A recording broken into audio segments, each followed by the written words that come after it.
ಕಳೆದ 3-4 ದಿನಗಳು ದೆಹಲಿಯಲ್ಲಿ ಇದ್ದು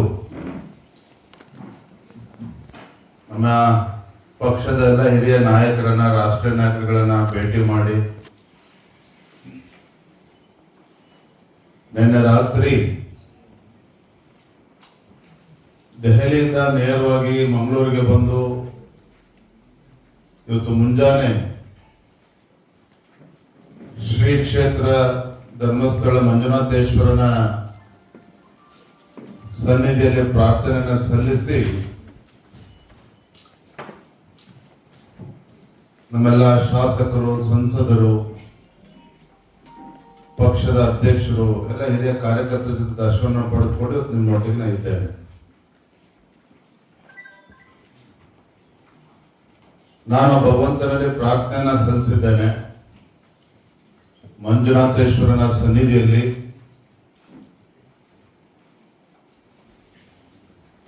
ರಾಜ್ಯದಲ್ಲಿ ಏನು ಭೀಕರ ಬರಗಾಲದ ಪರಿಸ್ಥಿತಿ ನಿರ್ಮಾಣ ಆಗ್ತಾ ಇದೆ, ಅವೆಲ್ಲವೂ ಕೂಡ ಸರಿ ಹೋಗಿ ಸರಿಯಾದಂತ ಮಳೆಯಾಗಿ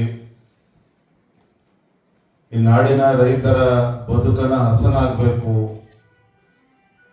ರೈತ ಬೆಳೆದಂತ ಬೆಳೆಗೆ ಒಂದು ವೈಜ್ಞಾನಿಕ ಬೆಲೆ ಸಿಗಬೇಕು, ಆ ಒಳ್ಳೆ ದಿನಗಳು ಬರಲಿ ಅಂತ ಹೇಳಿ ಪ್ರಾರ್ಥನೆಯನ್ನು ಸಲ್ಲಿಸಿದ್ದೇನೆ. ಅದರ ಜೊತೆಗೆ ಮುಂದೆ ಕರ್ನಾಟಕ ರಾಜ್ಯದಲ್ಲಿ ಮತ್ತೊಮ್ಮೆ ಯಾವಾಗ ವಿಧಾನಸಭಾ ಚುನಾವಣೆ ಆದರೂ ಸಹ ಕರ್ನಾಟಕ ರಾಜ್ಯದಲ್ಲಿ ಮತ್ತೊಮ್ಮೆ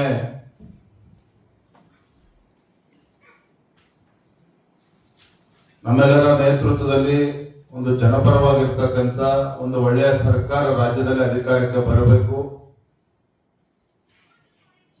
ಹಿಂದೂಗಳ ರಕ್ಷಣೆ ಮಾಡ್ತಕ್ಕಂಥ ಒಂದು ಒಳ್ಳೆಯ ಸರ್ಕಾರ ಬರಬೇಕು,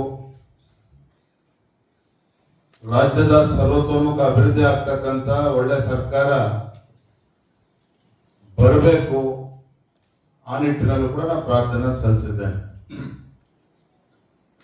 ನಾನು ಮುಕ್ತವಾಗಿ ನಿಮ್ಮ ಜೊತೆ ಹಂಚ್ಕೋಬೇಕು ಅಂತ ನಾನಂತೂ ಅಂದ್ಕೊಂಡಿದ್ದೆ. ಇತ್ತೀಚೆಗೆ ನಡೆದಂತ ವಿಧಾನ ಪರಿಷತ್ತಿನ ಚುನಾವಣೆ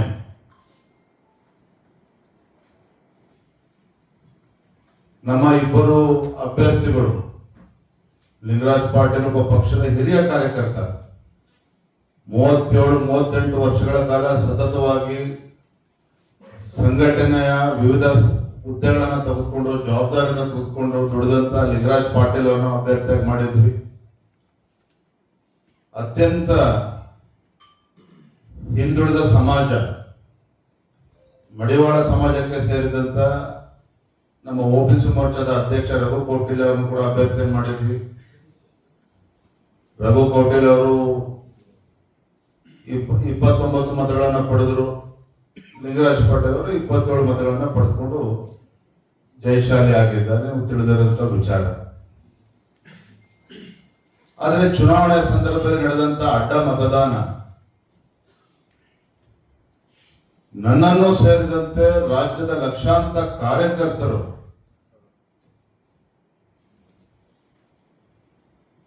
ಬಹಳ ನೋವನ್ನ ವ್ಯಕ್ತಪಡಿಸಿದ್ದಾರೆ, ಬಹಳ ನೋವನ್ನ ಅನುಭವಿಸಿದ್ದಾರೆ. ಬಿಜೆಪಿಯ ನಮ್ಮ ಶಾಸಕರುಗಳೇ ಆದಂತ ಅಡ್ಡ ಮತದಾನ ಬೇರೆ ಬೇರೆ ಚರ್ಚೆಗಳನ್ನು ಕೂಡ ರಾಜ್ಯಾದ್ಯಂತ ಹುಟ್ಟಾಕಿರ್ತಕ್ಕಂಥದ್ದು ಕೂಡ ನಾನು ಗಮನಿಸ್ತಾ ಇದ್ದೇನೆ. ಹಾಗಾಗಿ ಅವತ್ತು ನಾನು ಚುನಾವಣೆ ಫಲಿತಾಂಶದ ಮಾರನೇ ದಿನ ನನ್ನ ಮನಸ್ಸು ಕೂಡ ಅಗಾಧವಾದಂತ ಘಾಸಿಯಾದಂತಹ ಸಂದರ್ಭದಲ್ಲಿ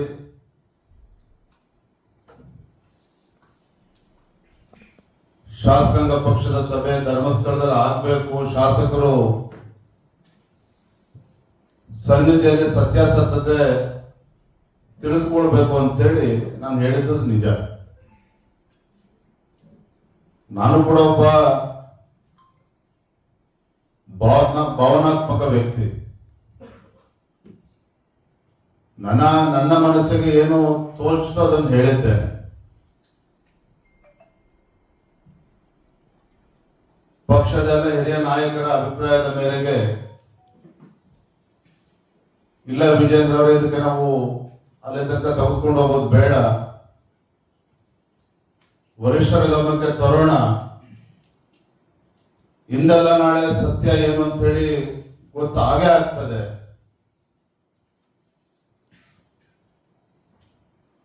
ಅಲ್ಲಿಂದ ಮುಂದುವರ್ಸೋದು ಬೇಡ ಅಂತೇಳಿ ನನಗೆ ಕಿವಿ ಮಾತನ್ನ ಹೇಳಿದಂತ ಸಂದರ್ಭದಲ್ಲಿ ಅವರೆಲ್ಲರ ಮಾತಿಗೆ ಗೌರವ ಕೊಟ್ಟು, ನಾನು ಈ ಕ್ಷೇತ್ರದ ಒಬ್ಬ ಪರಮ ಭಕ್ತನಾಗಿ ನಾನು ಬಂದು ದೇವರ ದರ್ಶನ ಪಡೆದುಕೊಳ್ಬೇಕು, ಮಂಜುನಾಥೇಶ್ವರ ಪ್ರಾರ್ಥನೆ ಸಲ್ಲಿಸಬೇಕು ಅಂತ ನಾನು ಬಂದಿದ್ದೇನೆ.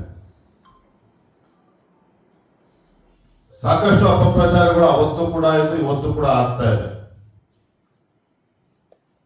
ಒಂದು ಜವಾಬ್ದಾರಿ ಸ್ಥಾನದಲ್ಲಿ ನಿಂತು ನಾವು ಮಾತನಾಡ್ತಾ ಇದ್ದೇನೆ.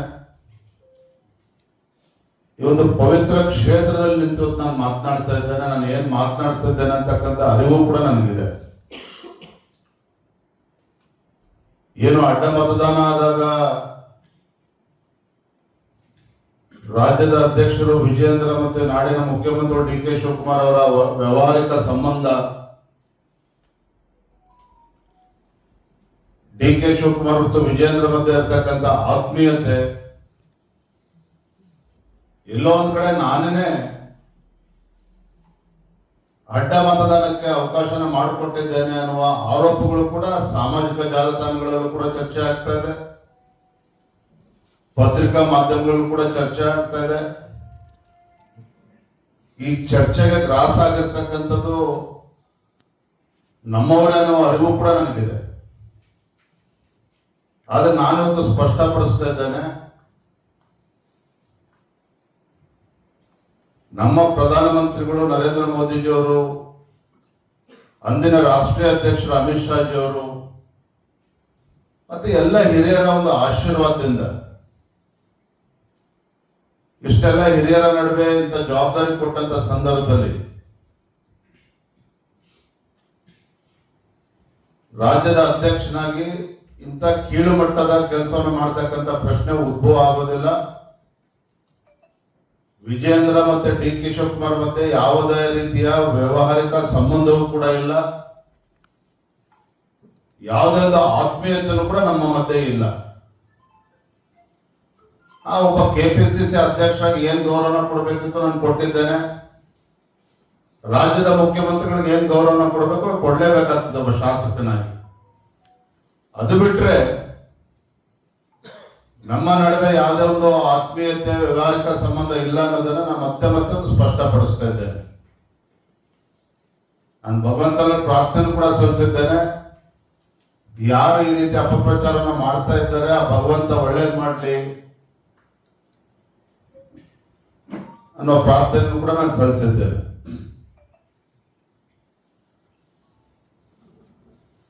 ರಾಜ್ಯದಲ್ಲಿ ಇವತ್ತು ಅನೇಕ ಜ್ವಲಂತ ಸಮಸ್ಯೆಗಳು ನಮ್ಮ ಮುಂದೆ ಇದ್ದಾಗ ಈ ಎಲ್ಲಾ ಸಮಸ್ಯೆಗಳನ್ನ ತೆಗೆದುಕೊಂಡು ಹೋರಾಟಗಳನ್ನು ನಡೆಸಿ ಈ ಭ್ರಷ್ಟ ಕಾಂಗ್ರೆಸ್ ಸರ್ಕಾರದ ಮುಖವಾಡವನ್ನ ಬಿಚ್ಚಿಡುವಂತ ಕೆಲಸ ನಿಮ್ಮೆಲ್ಲ ಕಾರ್ಯಕರ್ತರು, ನಮ್ಮೆಲ್ಲ ಮುಖಂಡರ ನೇತೃತ್ವ ಇವತ್ತು ಆಗ್ಬೇಕಾಗಿದೆ. ನನಗಂತೂ ವಿಶ್ವಾಸ ಇದೆ. ನಾನು ಅಹಂಕಾರದಿಂದ ಮಾತನ್ನ ಹೇಳ್ತಾ ಇಲ್ಲ. ರಾಜ್ಯದ ನಮ್ಮ ಪಕ್ಷದ ಸಂಘಟನೆ ಬಗ್ಗೆ ನನಗೆ ವಿಶ್ವಾಸ ಇದೆ. ರಾಜ್ಯದಲ್ಲಿರುವಂತಹ ನಮ್ಮ ಲಕ್ಷಾಂತರ ಕಾರ್ಯಕರ್ತರ ಶಕ್ತಿಯ ಬಗ್ಗೆ ನನಗೆ ವಿಶ್ವಾಸ ಇದೆ.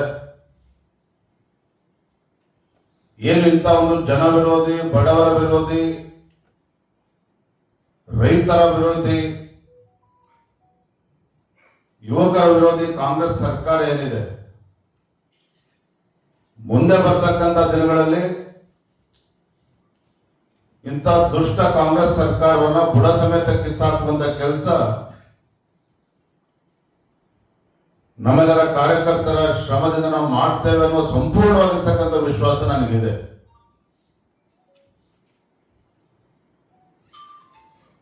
ಮೊನ್ನೆ ದಿನ ಸಾಕಷ್ಟು ಜನ ಶಾಸಕರು ನನಗೂ ಕೂಡ ಕರೆ ಮಾಡಿದ್ರು. ಏನು ಹಿಂದೆ 2019 ನಂತರದಲ್ಲಿ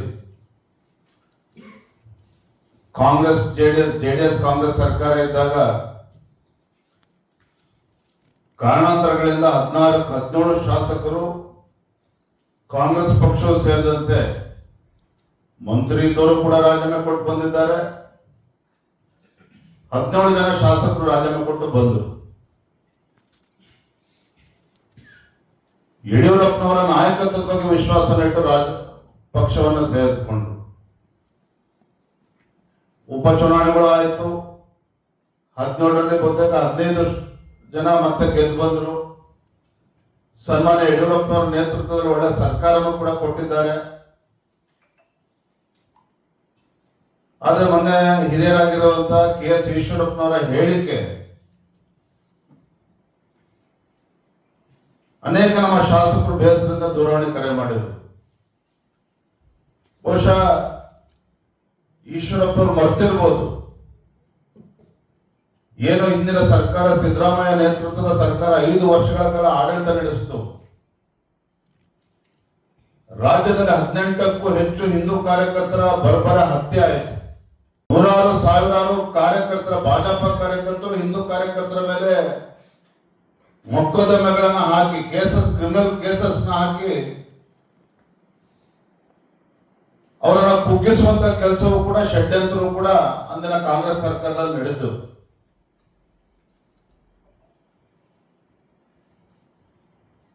ಆದ್ರೆ ಅಂತ ಸಂದರ್ಭದಲ್ಲಿ ಆ 17 ಜನ ಶಾಸಕರು ಇವತ್ತು ಕೆಲವರು ಕಾಂಗ್ರೆಸ್ ನಲ್ಲಿ ಇರ್ಬೋದಿಲ್ಲ ಅಂತಲ್ಲ, ಆದರೆ ಅವತ್ತು ನಮ್ಮ ಜೊತೆ ಕೈ ಜೋಡಿಸತಕ್ಕಂಥ ಪರಿಣಾಮವಾಗಿ ಒಳ್ಳೆ ಆಡಳಿತನೂ ಕೂಡ ನಮ್ಮ ಭಾಜಪ ಸರ್ಕಾರ ಕೊಡೋದಕ್ಕೆ ಸಾಧ್ಯ ಆಯಿತು.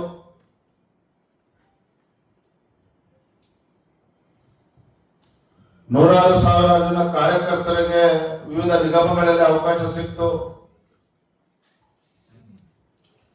ಬಹುಶಃ ಈಶ್ವರಪ್ಪ ಮರ್ತಿರ್ಬೇಕು, ಅವರು ಕೂಡ ಗ್ರಾಮೀಣಾಭಿವೃದ್ಧಿ ಸಚಿವರಾಗಿ ಏನೇನ್ ಕೆಲಸ ಮಾಡಿದ್ರೆ ಚರ್ಚೆ ಮಾಡೋದಕ್ಕೆ ಹೋಗಲ್ಲ. ಚಿಕ್ಕವನಾಗ್ತಾನೆ, ಕಾಂಟ್ರಾಕ್ಟರ್ ಆತ್ಮಹತ್ಯೆ ಮಾಡ್ಕೊಂಡು ಅವೆಲ್ಲವೂ ಕೂಡ ಈಗ ಪ್ರಸ್ತುತ ಏನಲ್ಲ. ಆದ್ರೆ ಅವರು ಕೂಡ ಗ್ರಾಮೀಣ ಅಭಿವೃದ್ಧಿ ಸಚಿವರಾಗಿ ಎಂಜಾಯ್ ಮಾಡಿದ್ರು, ಇಲ್ಲ ಅಂತೇನಿಲ್ಲ. ಅದು ಇವೆಲ್ಲವೂ ಕೂಡ ಮರ್ತೋಗಿದೆ ಅಂತ ಕಾಣ್ತದೆ. ನಾನು ನಮ್ಮ 63 ಶಾಸಕರಲ್ಲಿ ನಾನು ತಮ್ಮ ಮುಖೇನ ನಾನು ಹೇಳಲಿಕ್ಕೆ ಇಷ್ಟಪಡ್ತೇನೆ. ಕಾಂಗ್ರೆಸ್ ಪಕ್ಷ ಏನು ಅಡ್ಡ ಮತದಾನದಲ್ಲಿ ಬೇರೆ ಬೇರೆ ಹೆಸರುಗಳನ್ನ ತೇಲ್ಬಿಡ್ತಕ್ಕಂಥ ಕೆಲಸವೂ ಕೂಡ ನಡೀತಾ ಇದೆ. ಅದರಿಂದ ನಮ್ಮ ಶಾಸಕರುಗಳು ಕೂಡ ಬೇಸರ ಆಗಿದ್ದಾರೆ. ಅಷ್ಟೇ ಅಲ್ಲ, ಶಾಸಕಗಳ ಕ್ಷೇತ್ರದಲ್ಲಿ ನಮ್ಮ ಶಾಸಕರನ್ನು ಕೂಡ ಅವಮಾನ ಮಾಡಿಬಿಡ್ತಕ್ಕಂಥ ಸಂದರ್ಭ ಕೂಡ ಸೃಷ್ಟಿಯಾಗಿದೆ. ನಿನ್ನೆ ಹರಿಹರದ BP ಹರೀಶ್ ಅವರ ಮಾತುಗಳನ್ನು ಕೂಡ ಕೇಳ್ತಾ ಇದ್ದೆ.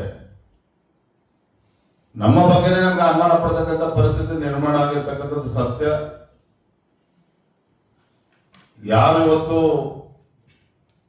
ಪಕ್ಷಕ್ಕೆ ದ್ರೋಹ ಬಗೆಯುವಂತ ಕೆಲಸ ಮಾಡಿದ್ದಾರೆ, ಖಂಡಿತ ನಮ್ಮ ಪಕ್ಷದ ವರಿಷ್ಠರು ಎಲ್ಲವನ್ನು ಕೂಡ ಗಮನಿಸ್ತಾ ಇದ್ದಾರೆ. ಸತ್ಯ ಹಿಂದೆಲ್ಲ ನಾಳೆ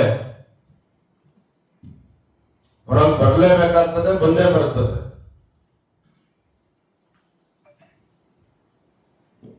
ಆದರೆ ವಿಜಯದವರು ಕೂಡ ಅವ್ರ ಜೊತೆ ಸೇರ್ಕೊಂಡು ಕಾಂಗ್ರೆಸ್ ಪಕ್ಷದ ಜೊತೆ ಮಿಲಾವಟ್ ಮಾಡಿಕೊಂಡು ಅಡ್ಡ ಮತದಾನಕ್ಕೆ ಅವಕಾಶ ಮಾಡಿಕೊಟ್ಟಿದ್ದೆ. ಆದ್ರೆ ಈ ಶಾಸಕರು ಏನು ಪಕ್ಷಕ್ಕೆ ದ್ರೋಹ ಬಗೆಯುವಂತ ಕೆಲಸ ಮಾಡಿದ್ದಾರೋ ನಾನು ಕೂಡ ಅದೇ ಮಾಡಿದಂತ ಆಗ್ತದೆ. ಅದೇ ಯಾವುದು ಕೂಡ ಇವೆಲ್ಲವೂ ಕೂಡ ಸತ್ಯಕ್ಕೆ ದೂರವಾಗಿರ್ತಕ್ಕಂಥದ್ದು. ಇವತ್ತಿಗೆ ಈ ಚರ್ಚೆಗೆ ಇತಿಶ್ರೀ ಆಡಿ